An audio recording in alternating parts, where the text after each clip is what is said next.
গাজায় ইসরায়েলি আগ্রাসনের চলমান ইস্যু নিয়ে বিশ্বজুড়ে বাড়ছে ইসরায়েলের প্রতি নেতিবাচক মনোভাব আর সহানুভূতি বেড়েছে ফিলিস্তিনের প্রতি। ইসরায়েলি প্রধানমন্ত্রী বেনিয়ামিন নেতানিয়াহু ক্রমেই হয়ে উঠছেন বিতর্কিত। সম্প্রতি বেশ কিছু আন্তর্জাতিক জরিপে উঠে এসেছে এই তথ্য। বিস্তারিত জানাচ্ছেন লিমা সায়ন্তী।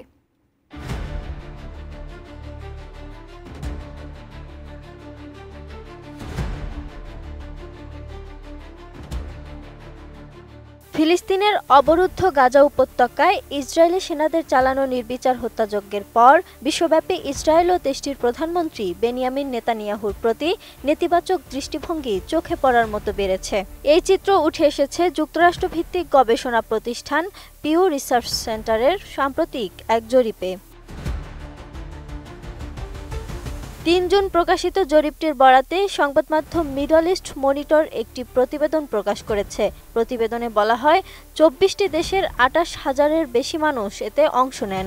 অংশগ্রহণকারীদের বিশ্লেষণে দেখা গেছে অধিকাংশ দেশেই নেতানিয়াহু এবং ইসরায়েল সম্পর্কে বিরূপ মতামত বৃদ্ধি পেয়েছে।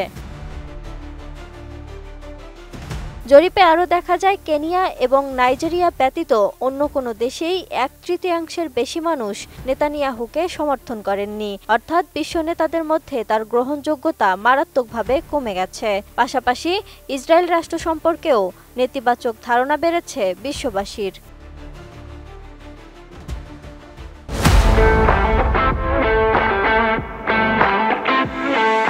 বিশেষ করে পশ্চিমা দেশগুলোতেই এই পরিবর্তন স্পষ্ট। যুক্তরাষ্ট্রের ৫৩% উত্তরদাতা জানিয়েছেন তারা ইসরায়েল সম্পর্কে নেতিবাচক ধারণা পোষণ করেন। ২০২২ সালের তুলনায় এটি ১১% বেশি। যুক্তরাজ্যেও একই চিত্র, সেখানে নেতিবাচক ধারণা ৪৪% থেকে বেড়ে দাঁড়িয়েছে ৬১%।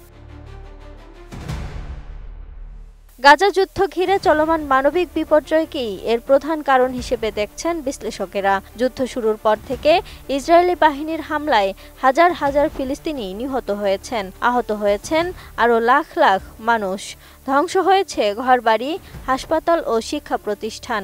আন্তর্জাতিক সম্প্রদায়ের একাংশ একে গণহত্যা হিসেবেই অভিহিত করেছে।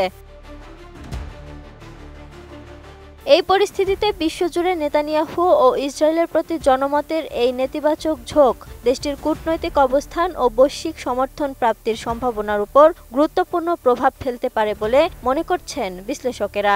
বিশ্লেষণ অনুযায়ী এই জনমত ক্রমেই আরও বিস্তৃত হচ্ছে এবং ভবিষ্যতে ইসরায়েলের প্রতি আন্তর্জাতিক চাপ আরও বাড়বে বলেই ধারণা করা হচ্ছে। Lima Sayanti, desk report, 18 news.